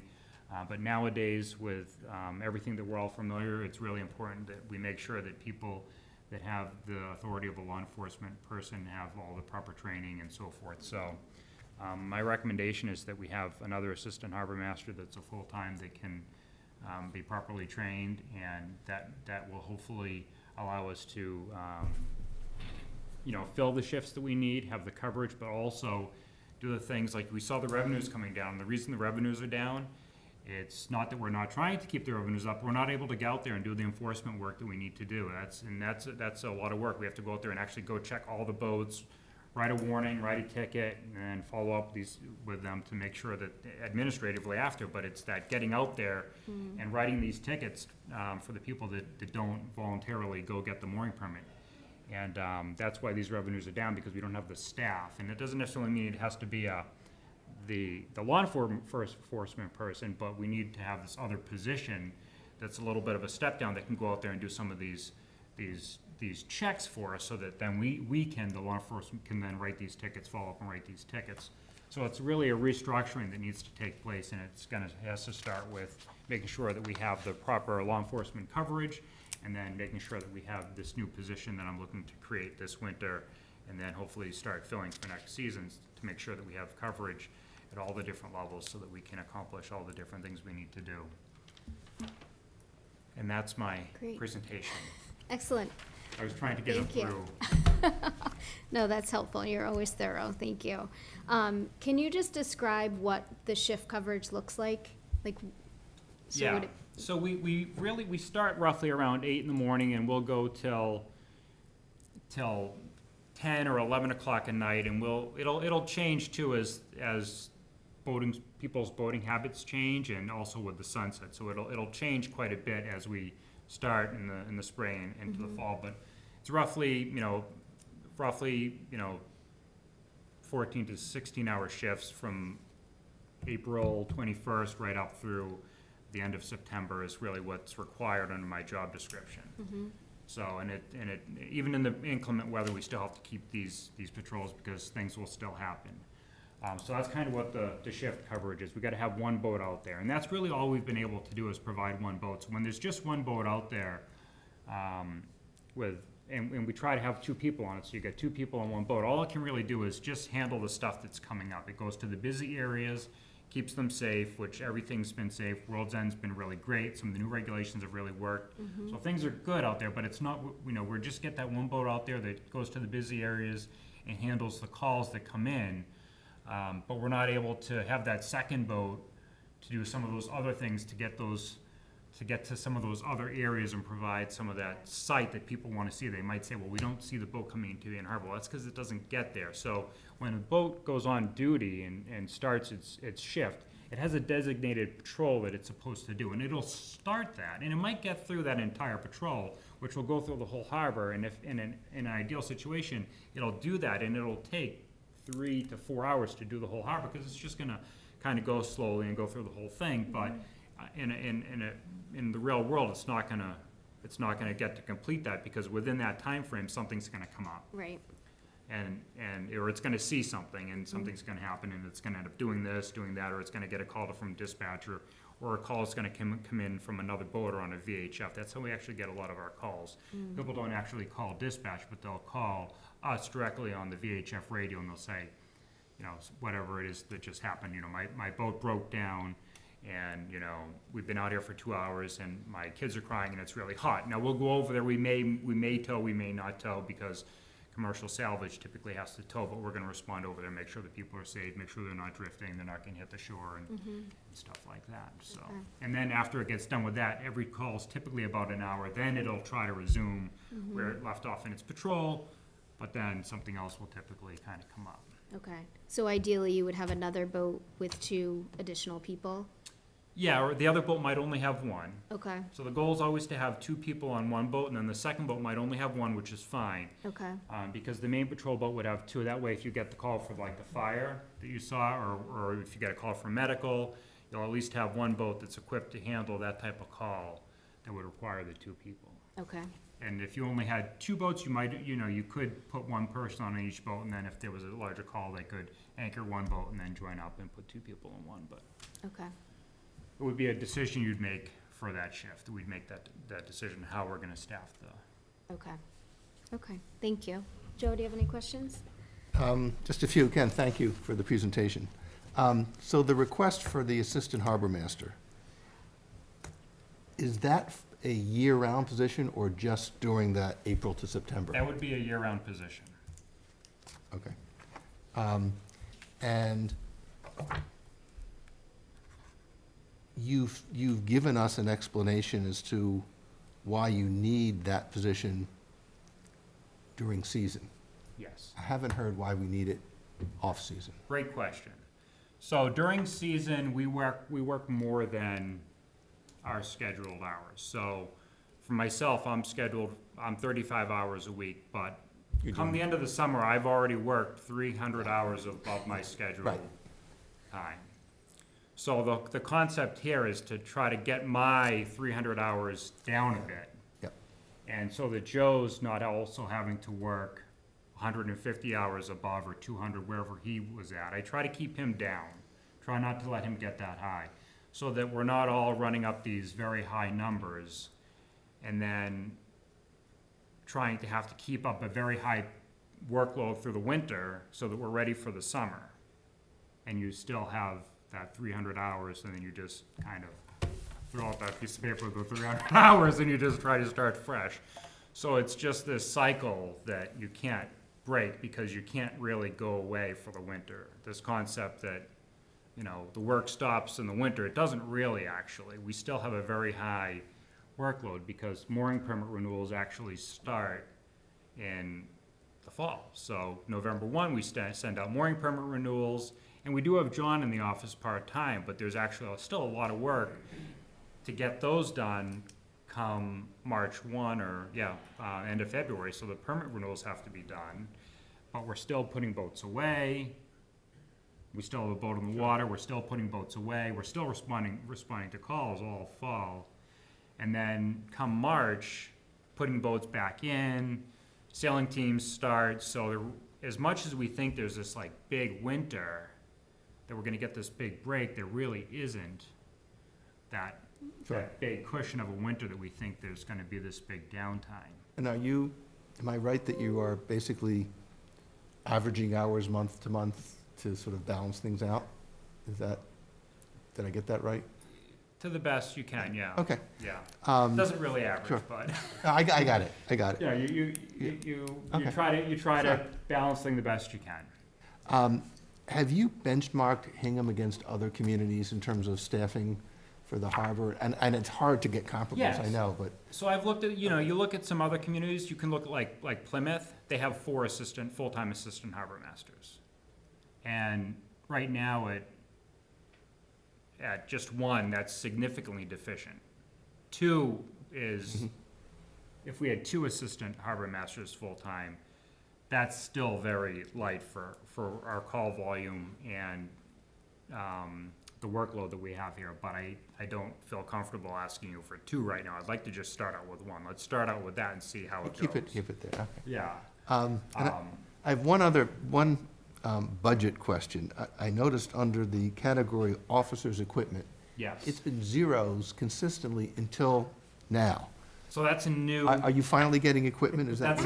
That's a new line item. Okay. And we created that, because that's for a special type of equipment, that's for safety equipment, such as, one thing that we all wear when we're on duty is a life vest, and the life vests that we have to start wearing now to accommodate all of our gear are rather expensive, and we created this new line item to accommodate for that, that type of vest, so that we can, purchase them on a cycle every Sure. year and maintain them, throughout the, every year. We won't buy them all every year, but we'll start a cycle purchasing them, maintaining them, and that's a special line item for those in similar type equipment. Got it. But it's a new line item. I mean, one thing that's not reflected here, that I've known just from years working with you, is the success you've had in bringing in funds into the town based on grants. Your applications have been incredibly successful. So thank you for all of that. You're welcome. No other questions? Excellent. Anyone else have any questions? Michelle Air hanging in with us? Okay. Thank you, Ken. You're welcome. Thank Appreciate you. it. Thanks.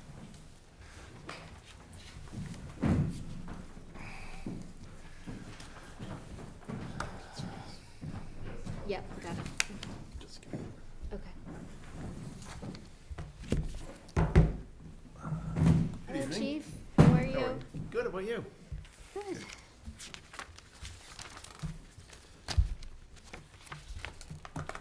Ready? Ready. All right, so for our budget, the police department, in addition to animal control and the Harbormaster that you just heard from, we go through the department's budget. So first slide is just our core values I like to show every year, which is integrity, service, excellence, and leadership. Next slide shows some of our benchmarks and metrics for calls for service for the calendar year of 2022, and then previous years also. So the 2022 numbers that are on there are through early December, when we pulled them together. And you can see they're pretty stable from last year. We had a dip in 2020 due to COVID, obviously, but you see those numbers starting to come back up. On the right are just some of our more frequent calls for service. They're pretty much consistent year to year, the same type calls that we're seeing. Yeah. So some of the statistics from calendar year 2020 are here. We had 108 arrests, 144 criminal complaint applications. The officers wrote 1,402 incident reports. They issued 3,670 citations, Those include warnings, obviously, as well, written warnings. Investigated 399 motor vehicle crashes and issued 226 parking tickets. So for our department staffing, we have 53 full-time police officers. The breakdown is listed there. We also have 3 professional civilian staff on our payroll, the administrative assistant, a records administrator, and our newly appointed mental health community crisis response clinician. We have 2 police canines, and we have 1 police comfort dog. We have 9 crossing guards, and then we have 25 part-time special police officers. I have to say, I think the comfort dog is my most important, my most popular employee, just so you know. Absolutely is. Cannot free come to the next meeting. That's right. I could bring her in and I would forget about me sitting here. So some of our key initiatives for community engagement this year, for the first time we had, in 2 years, we had our senior dinner rather, senior luncheon back, which was great in collaboration with the senior center. So it was great to be back in person for that this year. It was difficult for the past few years not being able to do that. So that's one big thing. We've started up our Coffee with a Cop program. We had a couple of those this year. One of them was at the senior center. The other one was down at Red Eye Roasters. We continue with our community meetings with the Boy and Girl Scouts, canine demos, et cetera. And our Citizens Police Academies have started back up. So we have the one at Linden Ponds, and then we have the one that's here at the police station. Training, our training requirements are increasing because of police reform, requirements for standardization of training of all officers. You heard both the Harbormaster and Animal Control speak to this. So there's a tremendous amount of training that not only they have to go through, but our full-time officers also have to go through that same training. Everyone's held to the same standard now. So that is one major focus area for us this year. We're also continuing our outreach programs that we have officers assigned to, such as Plymouth County Outreach, which is for drug dependency and overdose. We have a domestic violence advocate that works with the courts and us. We have, like I mentioned, the mental health clinician, Aileen Walsh, and then we have our civil rights officer, who's Lieutenant John Marquardt. So for fiscal -- salaries, they're broken down here, so total is $6,887,921, and it's broken out there what each one is, how that breaks down in that total amount there. I was hoping you'd look at the comfort dog in this photo and forget what I was saying. Michelle, so you know. Michelle did. I'm also in that picture. That was a test to see if you actually saw me. Oh, yeah, right. So, and then our fiscal '24 expenses are broken out. The largest items we have is for officers' equipment. That includes everything from officers' uniforms to everything in the cruisers, so medical gloves, masks, things like that you need for the officers. Fuel is on here. We're hoping this year, so we have, this will be the first year coming up that we have all hybrid frontline patrol vehicles. So we're hoping to be able to realize a fairly substantial fuel savings from that program. And then we have continuing education on here and the vehicle repair are the other larger expense items. So additional requests for this year, I'm asking for 4 full-time police officers. 4 is the number. We have 4 shifts, so it would be 1 assigned to each shift to help reduce the overtime load across each shift. The additional also would reduce overtime and reduce the number of times that our officers are forced to work a double shift. So in other words, they're supposed to go home at whenever the time the shift ends, 4 p.m. for example, and they end up having to stay till midnight, or if they're on midnights at 8 a.m., they have to stay till 4 p.m. the next day. So we're going to do with some numbers to sort of talk about why that's important. So if you look at our calls for service on the next slide, you'll see that there's a steady increase of calls for service from 1980 through 2022. And you'll see our number of officers that are on the road actually decreased from 57 in 1980, and we have 49 patrol officers on the road right now. and the calls for service just keep climbing. So it's putting a strain on our officers, having to go to all those calls and provide resources with the same amount of numbers, and the number of calls is increasing. Next slide shows how our breakdown of our overtime hours are. So you'll see that patrol is the highest overtime category, and that's from shift coverage for full shifts, and also officers getting called in for incidents. I forget, Joe, if it was you or Liz that had asked about mutual aid and what the cost is to departments, the fire department. That special operations one all the way to the left there on this slide is where that would come from. So that shows in comparison, that's our officers assigned to Metrolec, K-9 mutual aid calls to neighboring agencies. That's where that breakdown would be in there. And you can see it's not a lot compared to what we get. You mentioned the Apple Store. You look at the resources that showed up for us for that. So, next slide, we have the overtime is listed here. This is patrol overtime from that last column that you saw on the previous slide. And this breakdown just shows how many times the bar on the right, which I think is red, shows the number of forced shifts compared to the number of shifts that officers agreed to work. So you can see on a midnight shift, it's the first shift there, it's like 47% or so of the shifts were forced, officers were forced to take that shift and work from the previous shift.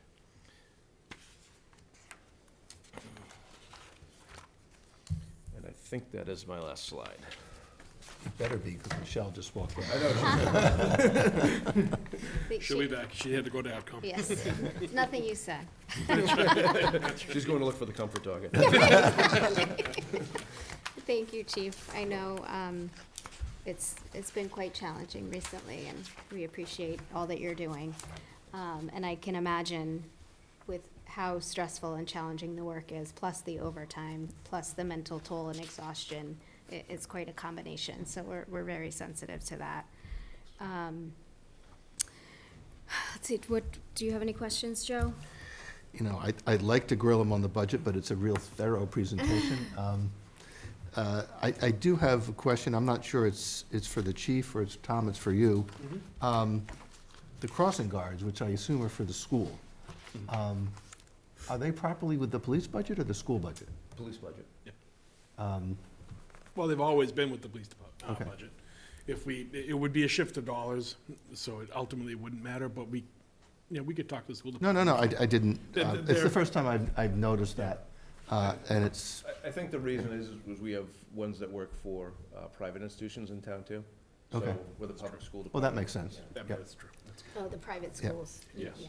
Could you talk a little bit about the cameras that the police have been now wearing, the costs associated with that, and how that's going? Well, that's great. So, yeah, good question. They have, we got a grant for the body worn cameras. We had got it approved in capital outlay last year. We were awarded a grant from the state for $139,000, I think, to cover that expense. We're going through the process right now of outfitting all our officers. Right now, the majority of our full-time officers have them. Once everyone's been issued one and trained that works full-time, the part-time officers are going to be issued them as well. So all uniform personnel will have them, as well as detectives and administration will also have body cameras. And the reception to body cameras by your officers, they welcome them? They welcome them. I mean, the officers are being recorded anyway, whether it's a Ring doorbell camera or someone's cell phone. They're Right. constantly being recorded anyway, so they're used to it, especially the younger officers with the technology, so. Yep. Your overtime number here in the budget, is that assuming that you've hired the additional 4 police officers? Or is this or will that number go down if in fact we do hire them? So much like the fire department, we're That's trying to what I'm- finesse that, number a little bit. We've had some challenges trying to figure out what the right number is. And you can never really, you can't guess how many times an officer is gonna have to go to court, or how many Sure. shifts are, how many incidents there are. So we try to base it off the previous year's actual, and then add in the contractual raises they were given that calendar year, And that's how we came up with this numbers. We did exactly that. So we took the actual from the previous year. Okay. So when we, at least when I do the analysis, I would be looking at, well, you've got an incremental cost of X dollars for bringing in the officers, but it's actually going to save us something, so it's really a different net cost. We don't have the numbers to give us the net cost, because you've got Right.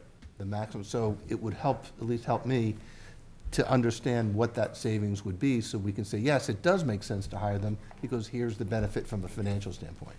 The benefit would be the shift overtime is where you'd see that decrease. Okay. And that's why we started breaking out those different overtime categories. Before we didn't have that, we just had an overtime number. So that's why we've started breaking that out, so we can actually track a reduction in overtime and where that reduction is, or if there's an increase in overtime, where that is. Okay. And- So and are just- these the actuals? Are we seeing what came from reserve fund or? Not in total, because No. again, Okay. it was paid for through different Okay. sources. But to your point, we'll get that analysis put together when you're voting the budget. Right, that's what John Asher is Right. working on. It's part of Correct? Okay. what he's doing as well. And I just want to throw in, David mentioned this, I think Steve had as well, in their initial budget presentation, is that in addition to the financial impacts of the overtime costs as a result of being short-staffed like this, is the morale problems of Sure. people being forced to stay on shift. They don't have the benefit of not filling a spot when someone can't be there.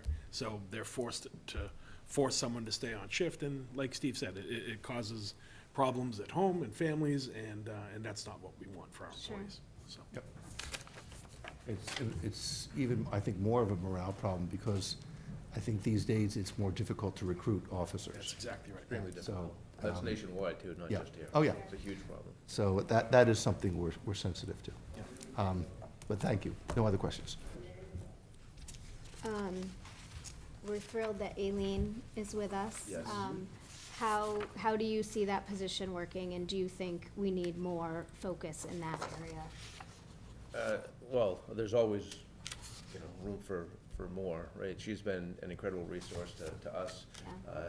the department itself, as well as the community. She's helped in a number of recent incidents. She helped with that Apple Store incident, for example. She's helped where there's been a loss of a family member, of a staff member, at different, not just the police department, but other departments in town. So she's an incredible resource that people actually reach out to. She has her phone number, available if people need to reach her. She has an office here, an office line. Who can leave messages there, so she's constantly engaging with members of the community. Yes. And our department members also. She'll actually respond to calls with officers. Yes. Is she working round the clock?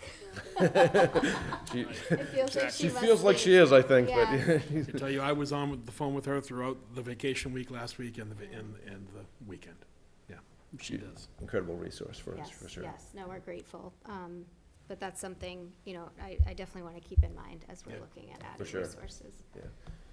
We hopefully will have, we still have access to grant money, but, we're trying to figure out how, we used to share, that was actually Aileen before, with Weymouth. So I think Weymouth's taking on a full-time person from that grant now, so we're looking to split it with another agency. So there's potential that we'll be able to get somebody on a grant similar to where Aileen was before, Okay, so. excellent. Excellent, thank you. You're welcome. Any questions, Chief? Ken? Nothing? He did stay to support me, so that's He good. did, thank you. Excellent, thank you so much, All right, Chief. thank you very much.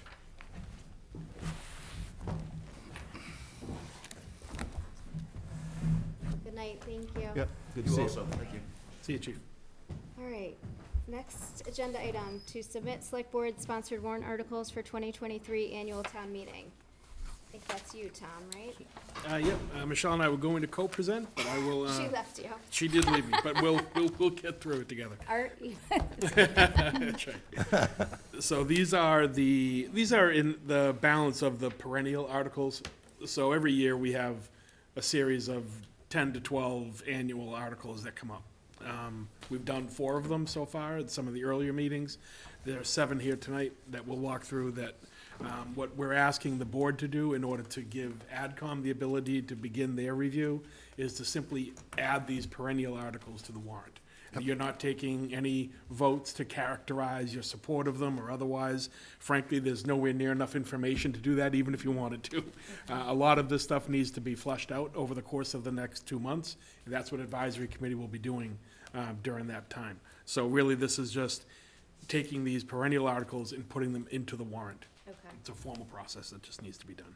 So the first article is just the reports of the various town committees. These are town meeting formed committees that statutorily we're required to provide a report for. Every year, we do that through the annual report. So they're mixed in, these reports are mixed in with all of the other reports of the departments and boards across town in the annual report. Article E is we gotta set the salaries of some of the elected folks. The select board, the board of assessors, the light plant, I believe, board, and then the town clerk. Also, of course, is an elected official, so we're setting those salaries. Article F is Article 6. This is the budget. This will be sussed out in significantly more detail, obviously, than the one sentence you have here. There's no numbers. That's right, that's right, no numbers. All of this will be evaluated by myself, by you all, and by the select board over the next 2 to 3 months. Transfer from the Stabilization Fund, this is utilizing bond premiums from previous sales in order to offset the tax rate. It's an annual article, it's done every year. The light department receipts, this is Article H, which translates to Article 8. So every year we transfer all of the receipts to the light plant from their process during the course of the year. We simply hold back an amount equal to, I think it's $450,000, or based on a formula, something greater than that. Generally, for the last several years, we've been in essence taxing them. It's called a pilot, a payment in lieu of taxes, because they're technically a tax exempt entity, to the tune of about $500,000 a year. Yep. But again, that number won't be known for quite some time, so that's why it's vague right now.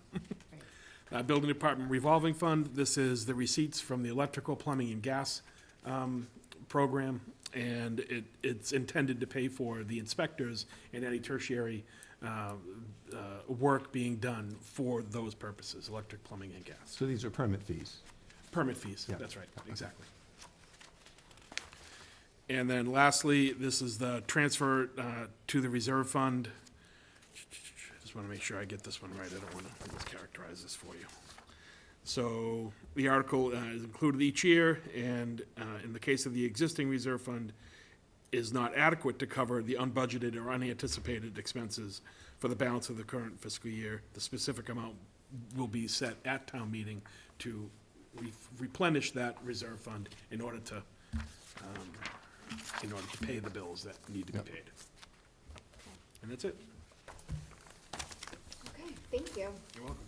Do you have any questions? No questions. Does anyone have any questions? No? Okay. You ready to, so we are gonna vote on Yes. inserting Yep. them as placeholders. Yeah, I think you can do it as a group, too, if you So want. I move to propose the articles, the 7 articles, as presented for inclusion in the 2023 warrant for Hingham Annual Town Meeting. Second, roll call vote. Joe? Aye. Liz? Aye. Motion passes. Thank you. Okay, next agenda item, appointments. I don't believe we have any. Nope. Okay. Public comment? No one's dying to speak, okay? I don't see anyone. Okay, town administrator, select board reports. Art, do you want to start? I don't have anything tonight, Okay. thank you. Tom? So I just wanted to notify everyone that, let everyone know that at the end of 2022, I had the pleasure, as I have the last few years, of putting together a bit of an email kind of summarizing the year in review. From my perspective, all the wonderful things that your employees, your fellow volunteers are accomplishing during the course of the year. This year, we did things a little bit different in that we wrote it in a way that it will be more easily consumed by the public. And we're working on getting that issued out to everybody, so folks outside of our organization can really get a sense. You hear it in these budget presentations every year, But I think it would be nice to have it in one written place, where you can go out and really get an appreciation for the work that all of the town employees and volunteers are really getting done every year. It's a significant list, and it's fun to put together every year. Frankly, at the end of it, it just reminds me how proud I am to be able to lead this organization, so. Excellent, well, thank you. Yep. Thank you for leading the organization and all of the work, but also putting that together. It's nice to see, and it's a nice reminder what we've accomplished together, all of the employees and staff and numerous volunteers. It's quite impressive, so I'm excited for the public to get to see that too. Good. Joe, do you have anything? Nothing, I did see the email that you sent out, and I was going to congratulate you on really a job well done, so Yeah, thank you. Thank you. Excellent. I don't have anything to report. I'm prepared to make a motion to adjourn. Excellent. A second. A roll call vote. Joe? Aye. Liz? Aye. Meeting adjourned. Thank you. It's 9 o'clock exactly.